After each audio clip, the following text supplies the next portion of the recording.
Bonjour à tous, et oui, quatrième vidéo d'affilée, hein, c'est un truc de dingue.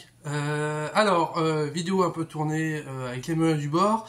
Là actuellement, le temps s'est classé un peu, mais il pleut, donc vous allez peut-être entendre la pluie. Hein, voilà, j'ai toujours pas de micro, donc je suis désolé hein, si vous entendez de l'eau, hein, ça vous donnera envie de pisser. Donc, je conseille, regardez la vidéo dans les toilettes. Alors, rapidement, merci pour les 500 abonnés. Ça fait très youtubeur de dire ça, donc... Bon, j'avais regardé ce matin, on était à 500, on était à 499, enfin bref. On est à 500, on va dire, donc c'est cool. Depuis que j'ai appris les vidéos, je crois, donc depuis un mois, je crois qu'il y a une quinzaine d'abonnés en plus. Et sur les vidéos, là, on tourne à un peu plus d'une centaine en visionnage. Donc un cinquième, c'est plutôt pas mal. Donc c'est cool. Pourvu que ça dure, hein, parce que dans tous les cas, je m'éclate bien. Alors, cette semaine... C'est ma dernière semaine avant ma semaine de congé. Donc, qu'est-ce qui s'est passé?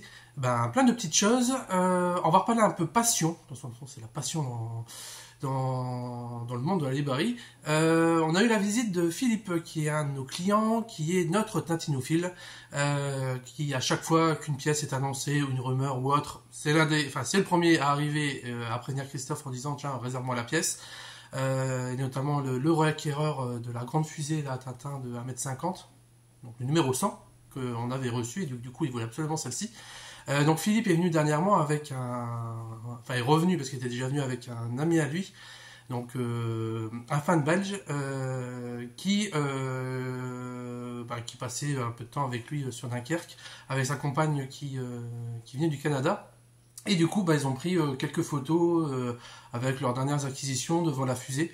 Donc c'était assez sympa. Philippe, c'est quelqu'un de génial. C'est un gars, dès qu'on l'entend parler 2 minutes, on a envie d'aller prendre l'apéro avec lui. Voilà, il a une joie de vivre. C'est quelqu'un de génial. Et franchement, c'est pour ce genre de rencontre que c'est cool de faire le métier qu'on fait. Donc voilà, je voulais faire juste une petite aparté dessus, donc restez passionnés, peu importe l'âge, on s'en fout, éclatez-vous. Sinon, qu'est-ce qu'il y a eu cette semaine? Bon, il y a une série qui a sorti son numéro 40, je ne sais pas si vous connaissez Astérix. Bon, je vous avoue, je ne l'ai pas lu. Voilà. Mais bon, c'est pas grave, ça se vend tout seul, les genres de titres qui se vendent tout seul. Évidemment, on a reçu, je crois, plus de 50 colis. Et encore une fois, le jour où j'étais pas là, moi jour de repos, hein, désolé l'équipe. Mais bon, ça a été. Donc on a reçu, je crois, plus de 300 albums d'Astérix, donc qui est sorti jeudi, officiellement. Donc on peut pas le vendre avant. Bon voilà, il s'est vendu, ça se vend tout seul. Hein, je crois en 2-3 jours, enfin en 2 jours, on en a vendu plus de 50. On voit apparaître des gens qu'on voit jamais en librairie, qui viennent que pour Astérix, ils ne regardent même pas ce qu'il y a à côté. Bon, c'est un peu dommage. Hein. Moi, par exemple, Astérix, en fait, c'est le genre de série, j'en suis un peu fatigué en tant que lecteur, dans le sens où c'est devenu juste un nom. Et au final, les gens ne viennent même pas se dire, tiens, je viens pour l'Iris Blanc, le titre du dernier Astérix, parce que ça parle de ça, etc. Non, je viens pour le nouvel Astérix, je viens pour le nouveau Black et Mortimer, le nouveau Tunique Bleue, parce que j'ai les 30 précédents. Évidemment, il y a toujours des passionnés, mais notamment pour Astérix, c'est vrai que la plupart des gens qui sont venus là pendant les 2-3 derniers jours, c'était je l'offre parce que on a tous les précédents, et puis voilà, donc c'est un peu l'achat entre guillemets traditionnel, obligatoire, familial qu'il y a. Bon, je fais un peu mon vieux grincheux, évidemment je crache pas dans la soupe, ça fait rentrer des gens en librairie, c'est bien, même si, évidemment, la plupart, en fait, pour moi je peux pas dire que c'est un produit d'appel, parce que la plupart des gens qui rentrent, qui n'ont pas l'habitude de venir en librairie, ne viennent que pour ça, ne s'intéressent même pas au reste. Mais voilà, ça fait des ventes, ça fait parler du monde de la BD. Voilà, moi je trouve toujours dommage que Astérix, voilà, ça a été... il y a de nouveaux auteurs depuis quelques années dessus, et je trouve dommage de ne pas leur laisser vraiment... la capacité de s'exprimer au niveau du dessin, au niveau du scénario, et voilà, on sent que c'est rentré dans des cases, c'est tous les 2 ans, il y a un album qui se passe en Gaule, un autre après c'est ailleurs, et voilà, c'est bien mis dans des cases. Et par exemple là, pour celui-ci, c'est Fab Caro qui est au scénario, et donc Fab Caro quand même, c'est bon, moi j'ai du mal, C'est pas que je trouve qu'il est mauvais, loin de là, hein. C'est que simplement j'adhère pas, donc voilà, c'est tout, c'est pas grave. Il mérite le succès qu'il a parce que il travaille pour, donc c'est amplement mérité. Et puis bon, je suis pas la cible, c'est pas grave, hein. J'ai beau lire Zai Zai, j'ai pas réussi à rentrer dedans. Même si je vois ce qui plaît aux gens, et tant mieux. Mais voilà, il a un côté, enfin, humour très absurde, très décalé. Et je me dis, tiens, pourquoi faire appel à un tel nom sur une série aussi familiale, grand public qu'Astérix?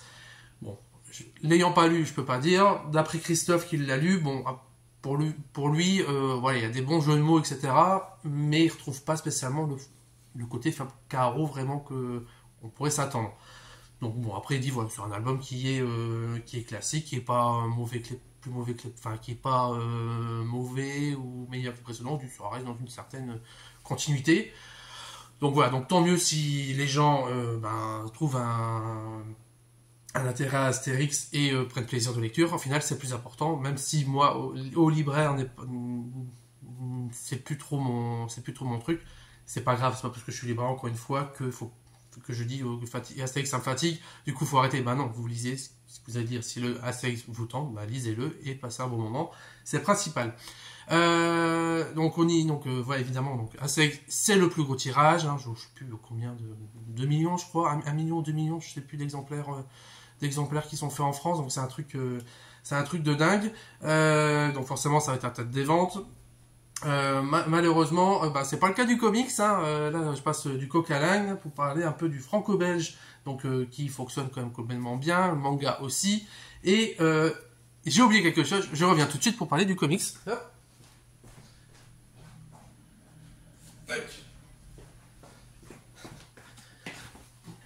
Bonjour, ça va? C'est un nouveau mois, un truc de dingue. Oui, non, je ne ferai pas de coupe. Donc du coup, pour contrebalancer avec Astérix, avec son tirage impressionnant, parlons un peu comics, où c'est pas du tout la même rigolade, hein. Donc si vous suivez un peu la chaîne de l'éditeur iComics, qui publie notamment Lock and Key, Rick et Morty, les Tortues Ninja, etc., Sullivan, donc il a des éditeurs, donc a publié une nouvelle vidéo sur les sorties à apparaître et notamment parler un peu du marché comics, de la difficulté de s'y faire une place, notamment quand on n'a pas Batman, etc. Et même quand on a des gros noms, c'est très compliqué. Il explique notamment pourquoi iComics effectivement a des prix assez chers, la nouvelle politique qui vont essayer de s'orienter vers des intégrales, vers de changer un peu la direction artistique, etc., de tenter de nouvelles choses pour que le comics essaie de se faire une place, parce que encore une fois, moi je trouve que je ne comprends pas pourquoi les comics ça ne marche pas plus que ça. Alors on me sort le prix, le prix, c'est entre 15, 20, 30 euros, d'accord, oui, enfin déjà une BD franco-belge, on est souvent entre 15 et 18 euros. Bon, voilà. Le manga, oui, c'est beaucoup plus cher que le manga, mais bon, un manga à 7-8 euros, ok, très bien. Mais sur une série, sachant que la plupart des lecteurs de manga comme suivent plusieurs séries, vous avez souvent pour une même série 3, 4, voire parfois 5 numéros sur une même année. Donc mine de rien, on multiplie le prix par 5. Un franco-belge, une BD franco-belge, c'est une tous les 1 an et demi, 2 ans si tout va bien. Et un comic, c'est, on va dire 2 par an. Donc bon, le prix, moi je veux bien l'entendre sur le moment de l'achat, mais au final sur la durée, sur l'ampleur de certaines séries manga, je sais pas, One Piece, vous avez 105 numéros, vous voulez vous lancer maintenant dans One Piece avec 105 numéros multiplié par 7 euros, c'est pas exactement, à peu près 7 euros. Bon, ça fait quand même une certaine somme au final sur la quantité. Donc après, le rapport, page, prix, voilà, c'est une autre histoire. Mais je comprends pas que le comic, ça ne marche pas. Alors, je peux comprendre le côté super-héros, machin, c'est chiant, ça devient avec le MCU, tout ça. Ce qu'il faut savoir, c'est déjà, même s'il y a eu plein de films, les films de comics n'ont jamais ramené une quantité incroyable de lecteurs dans les rayons comics. Ça fait 10 ans que je fais ce métier. En 10 ans, il n'y a jamais un film qui a vraiment créé une euphorie au niveau des comics. Par contre, les éditeurs, notamment Panini, oui, dès qu'il y a un film, ils en sortent plein. Quand Black Panther était sorti, on avait eu plus 15 bouquins sur Black Panther, c'était ridicule, parce que même les lecteurs de comics ne pouvaient pas tout suivre, donc c'était un peu ridicule. Là où on voit par contre il y a la cloche qui sonne. Là, on voit par contre une influence avec les adaptations, c'est quand il y a des séries. Quand il y a eu la première saison de Loki, la What If, quand il y a eu un petit peu... Ouais, ces deux-là surtout. Là, on a eu un peu de monde qui est arrivé. Bon, par contre, dernièrement, Secret Invasion, la deuxième saison de Loki, pour l'instant, il n'y a rien. Même Miss Marvel, etc. She-Hulk non plus. Bon, en même temps, vu la qualité, faut pas se poser la question. Mais quand même, je trouve quand même que c'est les séries... quand même, je pense que c'est ce qui pourrait aider le comics. Walking Dead, typiquement, a en grande partie explosé quand il y a eu la série télé. Parce qu'au tout début, ça marchouillait. Bon, ça a pris de l'ampleur, mais vraiment, dès qu'il y a eu la série télé, ça a cartonné. Donc je pense que le format série peut aider le comics à enfin briller un peu plus. Parce que les séries arrivent directement sur les services de streaming, Disney+, Netflix, etc., qui sont chez les personnes. Il n'y a pas besoin de se déplacer au cinéma pour un film. Donc je pense que ça peut peut-être aider. Je pense aussi qu'il y a une méconnaissance du genre où on considère que le comics c'est du super-héros, donc c'est de la merde. Et notamment, je suis désolé, du point de vue de la profession, je le vois au sein de Canal BD, où en gros c'est le franco-belge, c'est le manga, le comics, il n'y a pas grand-chose. Je dis pas que tous les confrères n'en lisent pas, c'est pas ça, mais on sent quand même que le comics, ça marche pas, donc pourquoi s'emmerder à en lire? Mais bon, en même temps, on est dans un cercle, oui, mais bon, en même temps, si t'en lis pas, forcément, il peut pas se vendre. Et oui, si ça marche pas, pourquoi en lire? Mais bon, voilà, enfin, moi, je trouve que c'est un peu... Il faudrait déjà en lire. Au sein de l'équipe, je suis un peu, grosso modo, le seul vraiment... je suis un peu le seul à en lire. Apolline et Chloé en lisent de temps en temps. C'est pas ça, mais elles lisent beaucoup, principalement du manga et de la BD jeunesse. Et BD franco-belge. On va dire vraiment manga et jeunesse. Moi, c'est plus comics et BD jeunesse. Et après, le franco-belge, etc., le manga. Christophe, c'est pas du tout son truc. Il m'a dit à maintes reprises, tant pis, c'est aussi pour ça qu'il y a une équipe derrière. C'est pour compléter les manques. Voilà, que Christophe, il est moins comics, donc je suis là. On est moins manga, du coup, il y a eu Apolline, Chloé, Max, etc. Donc, l'idée, c'est que chacun a ses préférences. Mais voilà, sur 5, on va dire qu'il y a vraiment une personne qui dit du comics. Du coup, c'est ce que je constate un peu partout, chez les confrères. La plupart des rayons, chez beaucoup, sont en train de se réduire. Quand j'avais été à Bulle Le Mans, leur rayon comics par rapport au reste, il n'y avait pas grand-chose.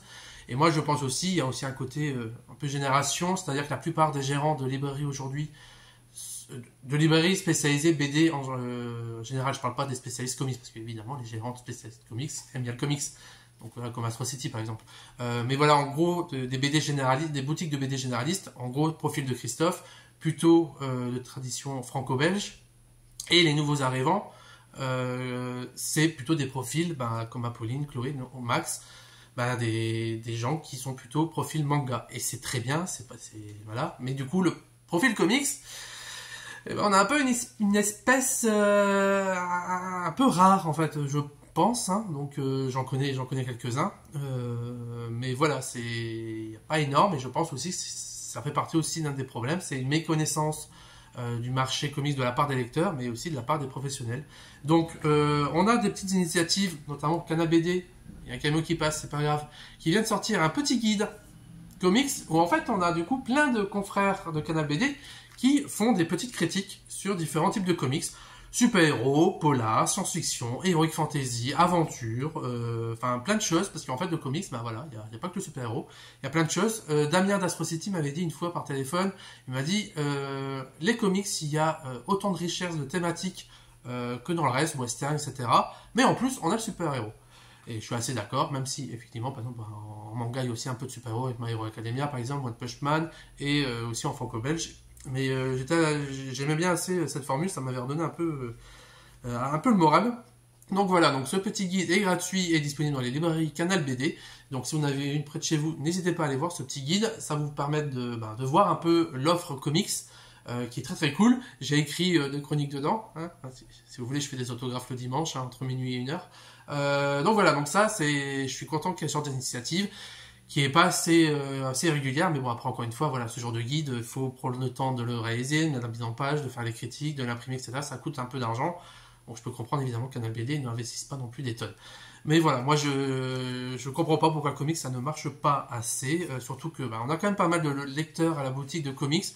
tous très sympas, de différents âges. Il y a beaucoup, on va dire, c'est entre 35 et 45 ans. Mais voilà, des gens très sympas qui ne manquent que ça soit plus reconnu et effectivement qui reconnaît qu'il y a un problème de prix, notamment chez Panini, où il y a trop de choses qui sont publiées au niveau des omnibus, etc. Mais voilà, c'est un peu tout pareil. Et, pareil partout, le manga, il y a trop de choses qui sont publiées, et du coup, on peut pas tout acheter non plus, même si c'est que 7-8 euros. Le franco-belge a aussi une surproduction. Là, actuellement, il y a tellement de choses qui sont sorties que les gens prennent leur série. On a eu le cas d'un client hier qui a fait une commande. Il a commandé 10 bouquins de toutes ces types de séries qui sont arrivés cette semaine. Mais en fait, il peut même pas, du coup, s'intéresser à autre chose, à une nouveauté, parce qu'il a des claquets de plus de 100 balles. Donc voilà, donc là c'était un petit peu le coup de gueule avec le comics. Donc regardez la vidéo de Sullivan sur iComics, elle est très intéressante. Sinon, on va parler rapidement des petites lectures, un peu comics, parce que je sais que donc Thomas, qui est l'un de nos clients, qui aime bien les vidéos que je fais, hein, n'hésite pas à faire un don Tipeee, hein. Non, je déconne. Donc j'ai notamment lu Night Fever, oui je prononce mal, de Ed Brubaker et Sean Phillips, qui sont deux noms, si vous aimez le polar, ça c'est deux noms que vous avez peut-être déjà croisés. Si vous aimez le polar, vous n'êtes jamais intéressé aux comics, intéressez-vous à ces deux personnes. C'est pour moi, enfin c'est pas même pas pour moi, c'est un duo de référence dans le comics, enfin dans le polar américain, en BD, et c'est génial, notamment pour Criminal. Alors Night Fever, en fait, c'est sur le bouquin, au départ, je savais pas si j'allais en parler, parce que quand je l'ai lu, je me suis dit, bon voilà, c'est lu, vite oublié. Et en fait, il m'a travaillé un peu ce bouquin, et je me suis rendu compte que c'est pas l'histoire qui m'a marqué, c'est tout le message derrière. On suit un mec lambda, qui va, à un moment, en sortant, va avoir l'opportunité de prendre l'identité de quelqu'un d'autre lors d'une fête. Et en fait, il va essayer de vivre pleinement enfin sa vie, parce que voilà, il est un peu encrouté, etc. Et en fait, en prenant une identité le temps d'une soirée, il va se rendre compte que en fait, il peut peut-être vivre pleinement sa vie, et c'est à ce moment-là que ça part un peu en cacahuète. Donc il y a ce côté, est-ce qu'on vit pleinement sa vie? Est-ce qu'on n'est pas, on s'est pas fait avoir par la société et on est embourbé dans une habitude qui devient chiante? Pourquoi on n'en va pas tout chier? Donc voilà, donc c'est un peu toutes ces questions-là qui m'ont un peu retourné le cerveau. Et donc c'est vraiment ça qui m'a mis une claque dans la gueule. Il y a un petit côté Fight Club dedans, sans le côté, bon, je sais pas. Pour ceux qui n'ont pas vu Fight Club ou le roman, il n'y a pas, il n'y a pas la dualité. Bref, je ne veux pas trop en dire parce que voilà, là il y a vraiment deux personnages différents, mais voilà, il y a un petit côté Fight Club, le côté un mec qui d'un coup se réveille et veut défoncer des gueules. Donc voilà, donc c'est plutôt cool, mais vraiment sur le message. Voilà, après graphiquement c'est toujours hyper cool, un côté très sombre, très polar. Sinon, juste une petite aparté, parce que je les avais déjà lus, mais voilà, la nouvelle intégrale des Tortues Ninja, lisez les Tortues Ninja, c'est trop bien, s'il vous plaît, c'est vraiment bien. Les Tortues Ninja, faut que ça... Lisez les Tortues, alors c'est pas pour les enfants, c'est à partir de 12-13 ans, mais c'est l'une des meilleures, pour moi c'est l'une des meilleures séries super-héros qui existent actuellement. Et donc du coup, iComics fait donc les intégrales qui sont magnifiques. Voilà, ça fait des reflets, c'est tout beau. Lisez les Tortues. Ensuite, autre bouquin, donc nouvelle BD qui a été réalisée par Elsa Chartier, qu'on avait notamment reçu pour Infinite Loop à la boutique, à l'ouverture de la boutique ici. Qui revient ici pour un hommage aux comics de romance, donc avec Tom King. Et en fait, j'ai pas trop compris, et je sais toujours pas si j'aime le bouquin. Par contre, à la fin du bouquin, je me dis putain, je veux la suite. Donc c'est bon signe, parce qu'en fait, on suit cette jeune femme qui entame une histoire d'amour, et en fait, y a un truc qui se passe qui fait que ça recommence. Mais les choses ont changé, on dirait que c'est pas la même époque, etc. C'est toujours le même personnage, il y a toujours des histoires d'amour.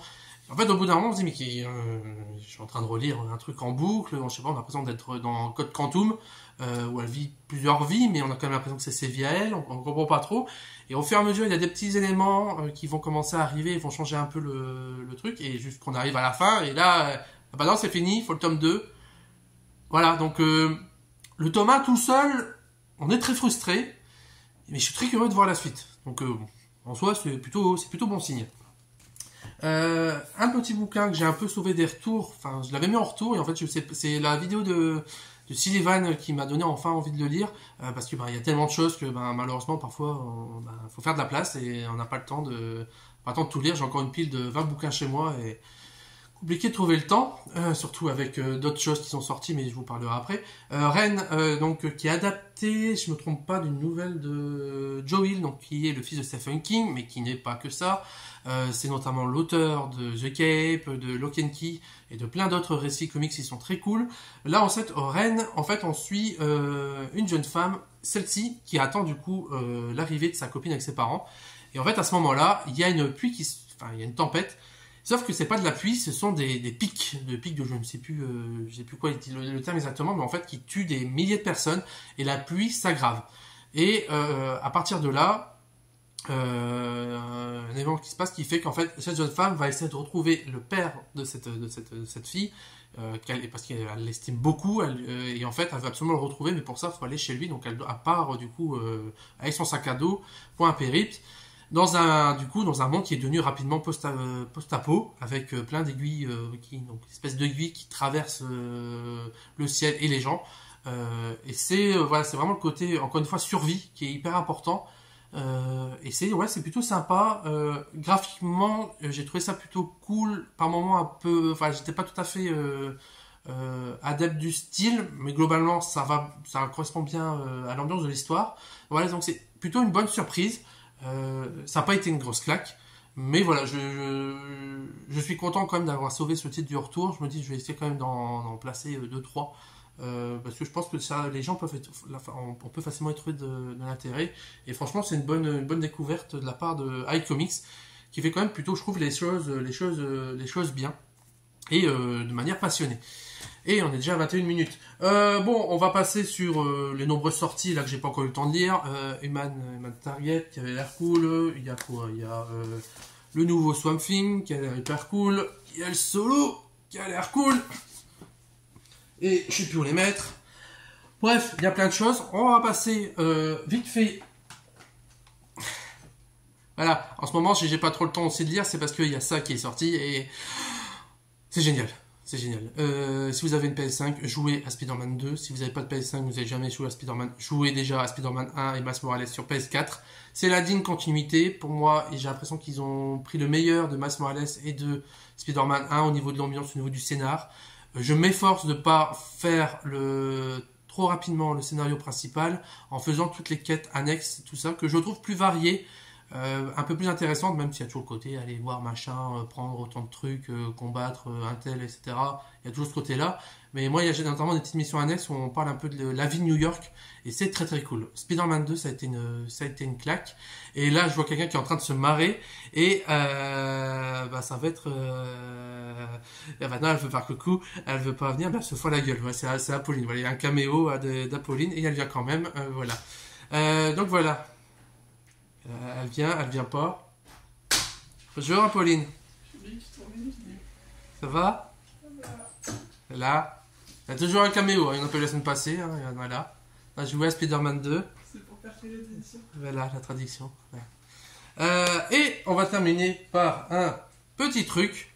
Parce que j'en connais un que ça fait longtemps qu'il attend ça. J'ai eu un colis. Voilà. Bon. Mais j'ai oublié de prendre de quoi le découper, donc je reviens.